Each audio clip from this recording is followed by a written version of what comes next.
अस्सलामुअलैकुम। वेजिटेबल्स के बहुत ही मज़े के पकोड़े बनाएंगे, बिल्कुल न्यू मेथड के अंदर, न्यू स्टाइल के अंदर। वीडियो को आप लोग मुकम्मल देखिएगा, बिल्कुल भी स्किप नहीं कीजिएगा। तो चलें अपनी रेसिपी को स्टार्ट करते हैं। बिस्मिल्लाहिर्रहमानिर्रहीम। सबसे पहले हमने आलू ले लिए हैं। 2 अदद आलू को हमने पील करके रख लेना है और इसी तरीके से वॉश करके हमने अपने बैंगन राउंड शेप के अंदर कट कर लेने हैं, बारीक बारीक स्लाइसिस के अंदर। और फिर हमने बोल में सादा पानी लेकर इनको इसके अंदर डिप कर देना है। साथ ही हम इसके अंदर 1 चम्मच नमक का ऐड कर देंगे और साथ ही इसमें थोड़ा सा सिरका ऐड करेंगे। आप बना के देखिएगा, इस मेथड से आपके पकोड़े बहुत ही मज़े के बनेंगे और सब लोग आपके इन बैंगन के पकोड़ों के फ़ैन हो जाएंगे। अब जो हमने आलू पील करके रखे थे उसको भी हमने राउंड शेप के अंदर कट कर लेना है। पतले पतले हमने स्लाइसिस काटने हैं, ना बहुत ज़्यादा पतले हैं ना बहुत ज़्यादा मोटे हैं।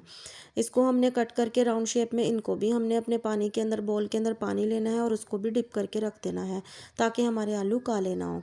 इसके बाद हमने पालक ले लिया। पालक के हमने जो ये डंठल हैं इसकी डंडियां हमने अलग कर देनी है और फिर हमने सादे पत्ते इसके ले लेने हैं और वो एक साइड पर हमने रख देने हैं। इनको भी हमने अच्छे से वॉश कर लिया है। हरी मिर्च भी अच्छे से वॉश करके इसके बीज को हमने इसके अंदर से रिमूव कर लेना है ताकि इसका तीखापन कम हो जाए। हरी मिर्च के अंदर से बीज निकालने के बाद इसके अंदर मैं एक एक चुटकी नमक ऐड कर रही हूँ। लेकिन अब अगर आप लोगों को नमक आप नहीं डालना चाहते तो इसकी जगह पर आप आमचूर पाउडर या कोई चाट मसाला जो भी आपको पसंद है वो डाल सकते हैं। अब बॉल के अंदर हमने 1 कप बड़ा वाला बेसन का डालना है और साथ ही हमने 1/4 कप चावल का आटा डालेंगे। चावल का आटा ज़रूर डालिएगा, इससे हमारे पकोड़े बहुत ही क्रिस्पी बन के तैयार होंगे। 1 चम्मच नमक, 1 चम्मच लाल मिर्च का पाउडर, आधा चम्मच ज़ीरा और आधा चम्मच इसके अंदर अजवाइन का ज़रूर डालिएगा। इससे आप लोग पकोड़ों से आप लोगों को कभी भी कोई भी मसला नहीं होगा, कोई गैस वगैरह का या किसी भी किस्म के पेट में दर्द का। हरा धनिया ज़रूर डालिएगा, हरे धनिया की जगह हम सूखा धनिया भी ऐड कर सकते हैं। अब इसकी एक स्लरी तैयार कर लेंगे पानी डालकर और 2 चुटकी इसके अंदर मैंने येलो फूड कलर डाला है ताकि हमारा जो पेस्ट तैयार हुआ है ये बहुत ही अच्छा कलर दे। इसके बाद हमने अपने पकोड़े और घी को अच्छे तरीके से गर्म कर लिया है और फिर हमने इसके अंदर अपने बैंगन के पकोड़े बनाना शुरू कर दिए हैं। 3-4 सेकंड के बाद हमने इसकी साइड चेंज कर देनी है और इसी तरह हमने इसको मीडियम फ्लेम के ऊपर फ्राई करते जाना है। और जब ये गोल्डन कलर में बहुत अच्छा सा इनका गोल्डन कलर आ जाए तो इसको हमने अपने घी से निकाल लेना है। इसी मेथड से हमने बाकी पकोड़े भी, अपने बैंगन के जो पकोड़े बनाने हैं वो हमने इसी तरीके से तैयार कर लेने हैं। सारे इसी तरह हम मीडियम फ्लेम के ऊपर हम इनको फ्राई करेंगे, इधर उधर से अच्छे तरीके से सेक कर। जब ये गोल्डन हो जाए तो हमने इनको निकाल लेना है बाहर। तो इसके बाद हम लोगों ने बनाने हैं आलू के पकोड़े।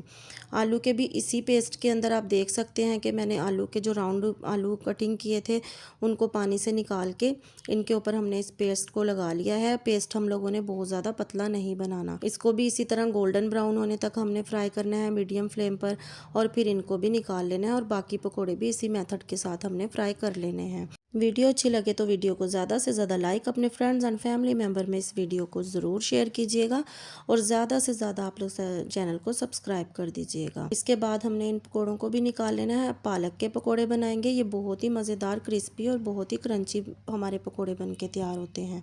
इसी पेस्ट के अंदर हमने अपने पालक के पत्तों को भी कोट करना है और फिर हमने इसको अपने गर्म घी के अंदर डाल देना है और इसकी 4-5 सेकंड के बाद साइड को चेंज करेंगे और जब तक इनका गोल्डन कलर नहीं हो जाता तब तक हम इनको इसी तरीके से अलट पलट कर फ्राई करते रहेंगे। आप देख सकते हैं कि हमारे पालक के पकोड़े कितने अच्छे से बन के तैयार हुए हैं। आपके घर वाले आपकी इस रेसिपी के फ़ैन हो जाएंगे। पहले ही रोज़े में ये बनाएं और अपने फैमिली वालों का दिल जीत लें। हरी मिर्च के पकोड़े हम बनाएंगे। अब हमने इनको भी इसी तरीके से फ्राई करना है। हरी मिर्च डालने के बाद हमने इनको 3-4 सेकंड के बाद इसकी साइड चेंज करेंगे और इसी तरह इसको गोल्डन ब्राउन होने तक हमने हरी मिर्च को पका लेना है। आप देख सकते हैं कि कितने अच्छे और कितने मज़े के और कितने आसानी से हमने ये अपने पकोड़े वेजिटेबल्स के बना के तैयार कर लिए हैं। इसको हम लोग अपनी फैमिली को सर्व करेंगे केचप के साथ या रायते के साथ आप सर्व कर सकते हैं। ये देख सकते हैं आपके कितने प्यारे हमारे पकोड़े बन के तैयार हुए हैं। इनका लुक ही बहुत शानदार है। मैं आपको तोड़कर भी दिखाती हूँ। ये हमारा आलू का पकोड़ा है, कितना अच्छे से हमारे पकोड़े पे कोटिंग हुई है। और बैंगन के पकोड़े तो हमारे बहुत ही मज़ेदार और शानदार बन के तैयार हुए हैं। रेसिपी को आप लोग ज़रूर ट्राई कीजिएगा। नेक्स्ट वीडियो तक के लिए मुझे इजाज़त दें। अपना खूब सारा ख्याल रखें। अल्लाह हाफिज़।